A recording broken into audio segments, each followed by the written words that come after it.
Bonjour, everybody. This is Tiggy Maximus with Tiggy Maximus Talks, episode 78 on YouTube. I just want to get on here pretty quickly. Just want to talk about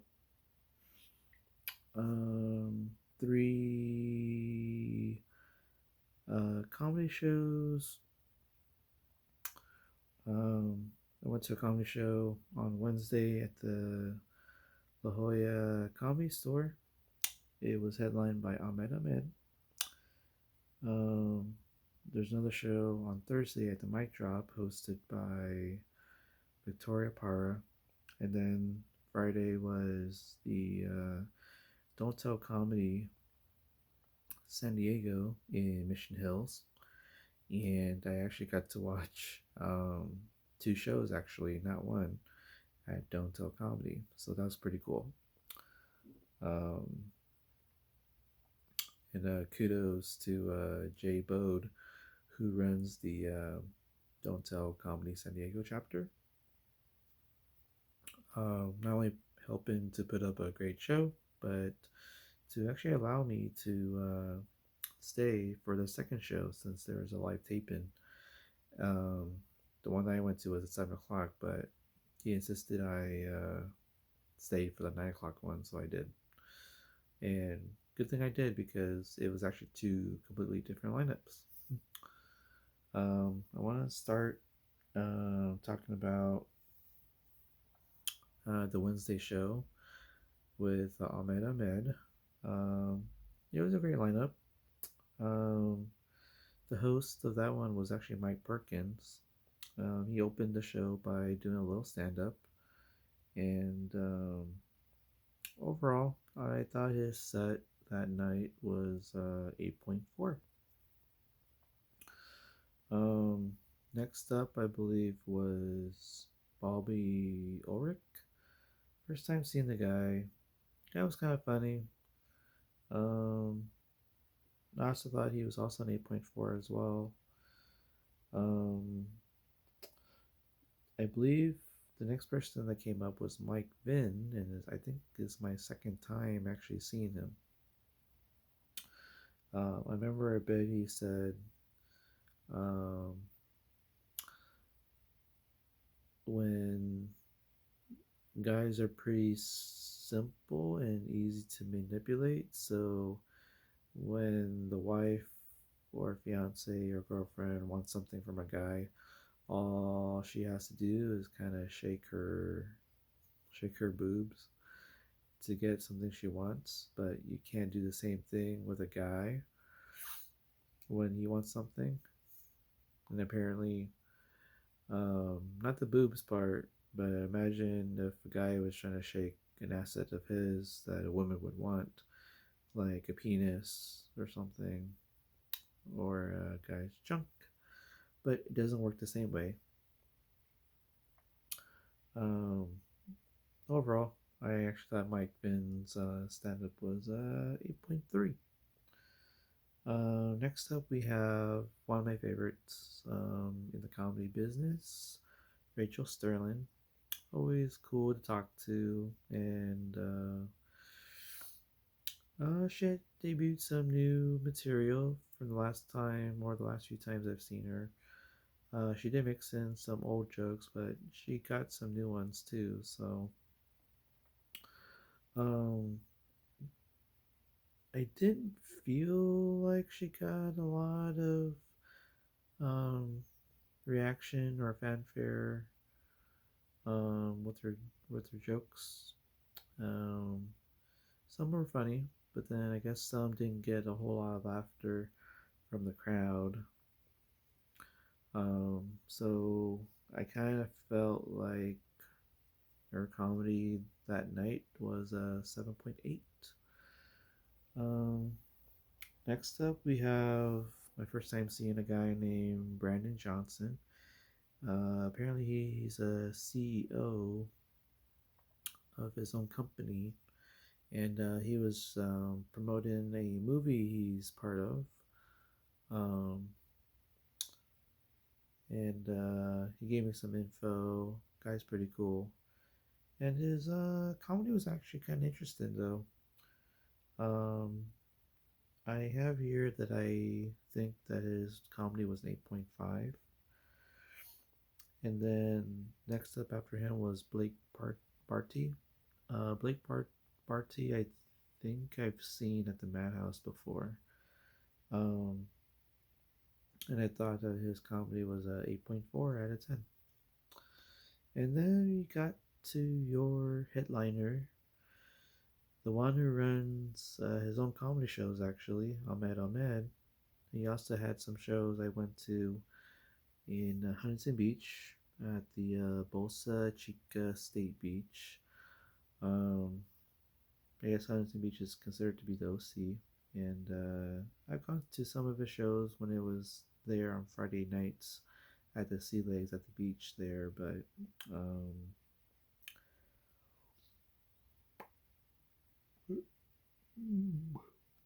but honestly, I actually wanted to see Ahmed Ahmed's full set.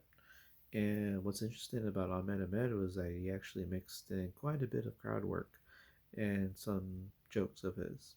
He did mention like dating app for Muslim women, and I think it was called Muzz Match.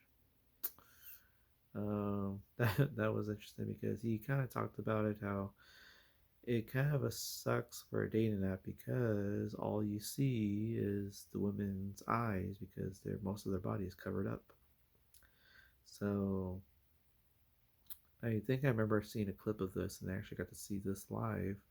I actually thought it was pretty funny because it is pretty true that if that is the dating app and all you see is the just the eyes, I mean, if that's all you can go off of, it is what it is, right?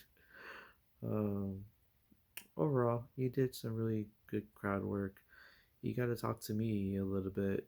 Um, Asked if I was here by myself, and asked, you know, um, why I went to the comedy show and what I do. I mentioned I promoted the show on my own Instagram, and he actually remembered who I was. So, and then I guess he kind of pointed back to me because one of the guys I actually knew in the crowd was sitting from a different spot from me, and Ahmed Ahmed pointed him out and then pointed back to me. So he asked if I'm actively looking, and I said, yeah, hopefully. And yeah, Ahmed Ahmed is pretty cool. And after the show, he appreciates how I what I do for the comedy business. So um, overall, Ahmed Ahmed's comedy, now that I've seen his full set and what he actually does, crowd work and some jokes, I would say it's 8.9 out of 10. So it's good that I got to see a full set of his because all I was exposed to when I saw him produce his shows was just some jokes and some crowd work, and I thought that at the time, I only thought that maybe that was it, and I didn't give him much of a rating. Kind of a low rating actually, if that was what I thought his comedy was. But now that I got to see a full set from Ahmed Ahmed, I definitely say it was an 8.9 overall based on how he did it as a headliner instead of hosting. So it's a good thing I got to see him perform a real set. So that's for the Wednesday night at the La Jolla Comedy Store. And then I gotta say one more thing. The security guard at the Comedy Store La Jolla, he is super strict, and he really emphasized on trying to get any people out of the comedy store so they can close up, and especially was emphasizing if you were not a comic, because I think he would give a lot more leeway if it's a comic, but for someone like me as being a fan, and he may or may not actually recognize me from going to all these shows, but he has to do his job, which I get, but he is a bit strict and doesn't have so much of a funny bone from what I can tell, but if he's off the clock, then maybe he is. But in these cases, when he's on the clock, he has to be serious about his job. So it is what it is. But I don't really mark him for that or anything. But just an observation. Next show I went to, I was actually invited to go to the show. It's a show hosted by Victoria Parra called Cyanide and Humor. And this was at the Mic Drop in Claremont Mesa Boulevard. Always a great venue. I did get to try some. Well, no, I actually had this before, the carne asada fries version at the Mic Drop. Mm. But Victoria, this was actually meant to be a dark comedy show, so now you kind of have to put your mindset and how I would rate this is how it is as a dark comedy show. And given that the crowd was really into it, um, anything about these sets probably would not do so well outside of the dark comedy audience. Like if it's just an average audience that usually likes the positive side of comedy and not the dark side of it. But since this was a dark comedy crowd, I'll base it off of the crowd reaction of a dark comedy audience. So we started with Victoria Parra, and I thought she did pretty well. And I actually thought that her comedy as a dark comedy host on Thursday night, she was an 8.3. Um, Next up, we have Lauren Resnick. Um, was a bit intense, but she seemed pretty cool. And she talked about, um,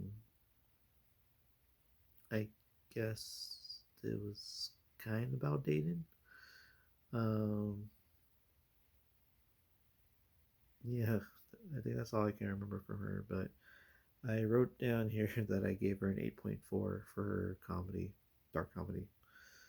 And then I've seen Alan Henderson quite a bit from various venues, Mic Drop and um, Madhouse. And the stuff that he usually does for his set, and if you apply it to a dark comedy audience, it actually hit pretty well. So he's well fitted for a dark comedy audience. So with that being the case, his comedy set with a dark comedy audience was an 8.6. Next up, we have Dave Callens. I think I've seen him at the Madhouse before. He works there. His set, he told us ahead of time that it was going to be a dark one. And I guess he's just waiting for the downfall of the white male. So, overall, because of this particular dark set, his set was an 8.5 out of 10. Next up, we have Kylie Troop.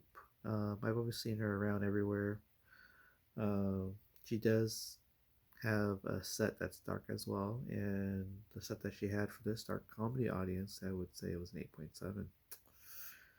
And it was kind of mostly the same material, but it got to resonate a lot more with a dark comedy audience than a normal audience. But I'm actually there for everything.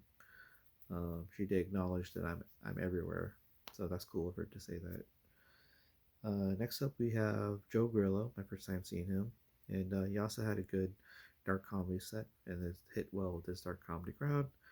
I would say he was an 8.6 out of 10. And then your headliner for this dark comedy show was Steven Briggs, and I got to talk to him for a little bit while he was doing his set. So, and I think he wanted to extend his mic, the mic stand, and he wanted me to touch it, and then he wanted the guy next to me to also touch it too. But and then there was a guy behind me that he wanted him to touch the mic stand because he's putting it on his crotch and make it seem like it's an extended crotch. So, but I can see why he was like super funny, and it doesn't matter if it was dark comedy or not, but he was. Overall, I would say Steven Briggs, his comedy set was an 8.8. So it's good that I got to finally see him. I seen his name at the American Comedy Company, the ACC. So it was kind of cool, kind of, finally see it for the first time. So, and then Friday night, Don't Tell Comedy. I've been looking forward to this, and I'm glad I did because it was a live taping. So you may or may not see me on YouTube of the Don't Tell Comedy taping that's going to be published on YouTube. Um, so the first one, um,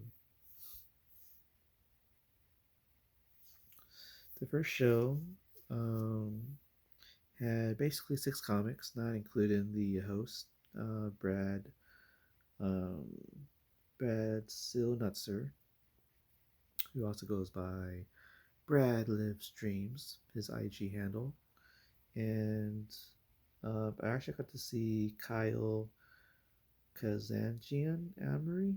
He actually runs the entire Don't Tell Comedy all together, and then now they have so many branches in different cities.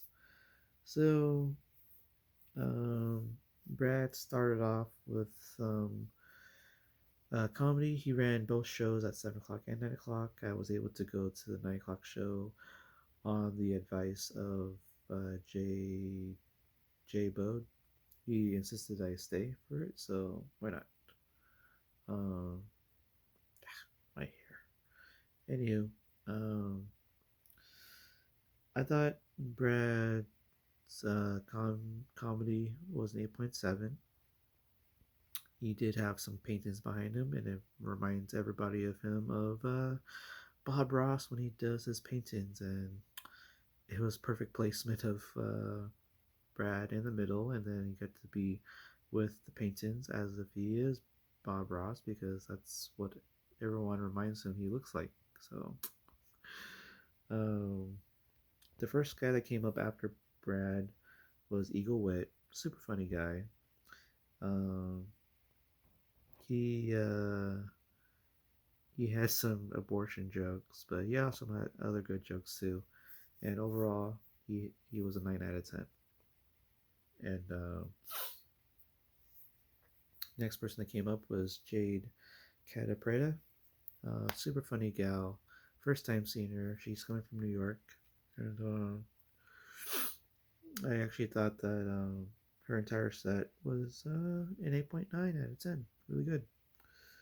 And then the next person that came up was actually the best one of the entire night, Jackie Fabulous.